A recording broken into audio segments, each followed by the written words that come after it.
Sema hapa leo nikikosea hapa naitwa askari. Au sio? Lakini mweke karibu. Mweke huru kabisa, akuhadisie changamoto zake. Changamoto zote kutupelekea sisi sasa kufanya kazi. Na watumishi, ni mwiko kudharau changamoto ndogo. Ukidharau changamoto ndogo na nyingine ndogo na nyingine ndogo zinakuja kuwa kubwa. Kila changamoto ndogo kwenu iwe kubwa kwenye kuitatua kwa wakati. Viongozi ipo, tuendele tukajishushe kwa wananchi, tukawarudishie tabasamu wananchi. Mkijishusha hamtopungukiwa chochote kwenye nafasi zenu za uongozi. Nendeni mkafanye kazi,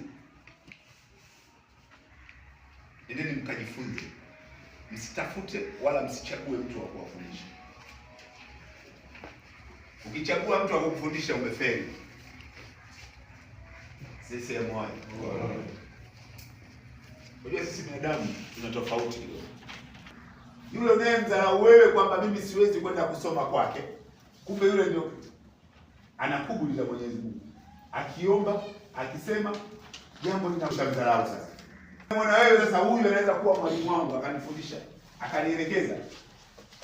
Hana ukubali kama zile ambazo anazo yule mtu unayemdharau. Kwa hiyo mkichagua watu wa kuwafundisha, mtakwenda kufeli. Nendeni mkajifundishe, nendeni mkashauriane, nendeni mkapate ushauri kwa kila binadamu mnayemuona yuko karibu yako. Kwa kila binadamu mwenye mawasiliano na mahusiano mazuri.